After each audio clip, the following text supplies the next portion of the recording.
Cinema Classics is sponsored by the Gateway Film Center and is produced by John DeSando and Johnny DiLoretto.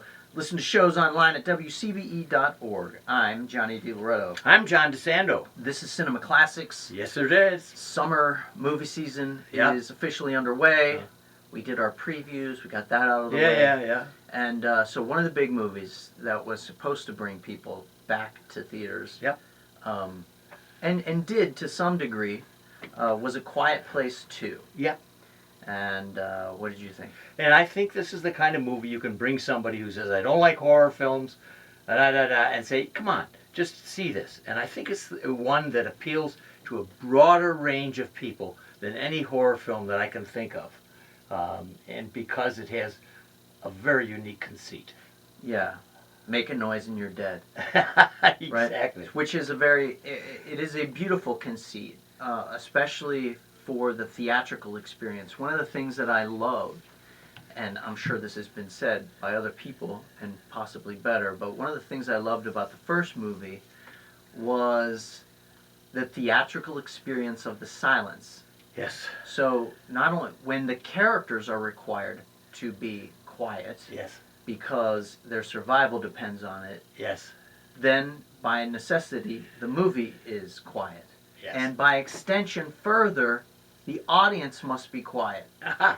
And what I noticed seeing that movie was how intensely quiet the theater was. Yes, Because any little rustling of a popcorn bag or crunching of a plastic lid was cacophonous. You know what I mean? Nicely said. And it was like really great. It was just a great, because movie lovers like ourselves are always, pleading with the people that we go to the theater with and the people we're sitting next to be quiet, right? A quiet place is literally that. It's Yeah. the theater. I know. I'm so obsessed with not missing a line that I have closed caption when I Right. watch it anywhere, Oh. just to make sure. So here's one without it. So how do I respond? Yeah. Well, first of all, I make at least one snarky comment about smartphones and oh my gosh, these people can't talk on phones. You got, here we are, Yeah. all quiet. So that to me is interesting, and it's also interesting to me that in both iterations, it's successful. That is, here you know the notion. The aliens are going to eat you up Yeah. if you make a noise. Right. Little kid in the first one makes a noise with his toy. Mm-hmm. Kid no longer is in the film. So that carries through. Yeah. Now, how do you do that? So it was really, did you like the second one? Let's Yeah, get I to liked that. the second Did one. you? I didn't like it as much as I liked the first Oh, one. I was supremely disappointed I in the second guess, one. yeah. John Krasinski obviously directed and starred in the first one. His character is, spoiler alert, no longer Yeah, in the second one. But we do see him in a flashback. yeah. And I just thought that was the strongest part of the movie. And the you may be flashback right. with him. That's a good point. And the sort of little prequel to Yes. the mini prequel that Yes. we get to the first film. Other than that, the film kind of seemed like a few loosely strung together vignettes. I think you're right. With the through line being that the deaf daughter was just as brave as dad, or just as it was resourceful carrying as on. dad, Carrying on. and was not really a whole lot of story there. And you get more monsters, which to me is less exciting. Agreed, and the monsters are in a way a kind of MacGuffin in a way, because as you said, what really becomes the conceit is what's really suspenseful, right? Yes, the exactly. making of the noise. That's right. Not what comes to Right. prey upon the noise. That could be anything. That's right. It's the making of the noise is the thing that you're trying to avoid. You know what I'm saying? Oh, I do, So, like, because I'm yelling, no, I don't want to see the monsters, please, not. This they're is, just terrible design. The design this is is like terrible. some kind of hybrid of of Long- Alien. I don't know what it is. Long arms, Yeah. like indistinct. Just crappy design altogether. I know it. But the idea that you brought up about the little girl who is deaf is also a nice part of this. That is, if you're going to be superior if you can't hear. Right, You know, right. It's really a great business. Exactly, yeah. And Although, and then it comes with the tension added, though, that you might make a noise that you can't hear, right?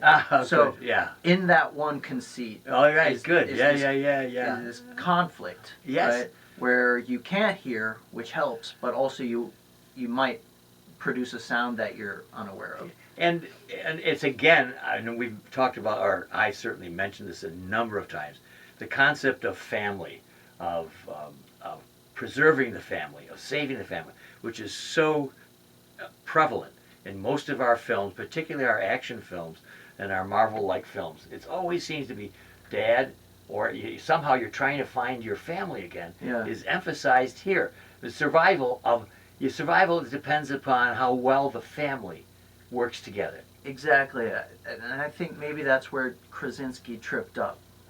Is the first film, what's really beautiful about it is the dynamic of the father and the mother, Yes. and how they are working in tandem to keep these kids safe, even when she is going to give birth, which is a brilliant conceit because giving birth is loud. There's a lot, there's a pain involved in it that requires vocalization. And so that movie comes with a built-in Yes, set it does. of, reality kind of tensions Yes. that were missing from this movie. But also what's missing is that dynamic of the family, Yes. right? I mean, you got the mom who's trying to hold everything together, but I didn't realize it until you just said it, how much of the success of that first film was balanced Yes, yeah. between the parents working together. Yeah, and Emily Blunt does a yeoman's job of carrying the film, even though she's not given much Yeah. beyond the scary stuff that my mom would go through, or as we recognize how difficult it is to take care of your family. The same theme happens in The Heights. You've got Jimmy Smits giving up his business Mhm. for his daughter to go to Stanford. Yeah. I mean, she could have gone to Columbus Community College. rather than selling. But it is the sacrifices that parents make. And we've just come off of Father's Day. Mhm. Where in our culture we're constantly trying to reinforce the notion of family, even though there's a great deal of fragmentation in all families today. But the real lesson from the movie is that we could all stand to be a little more quiet. Even cinema classics. Yes. Time to silence.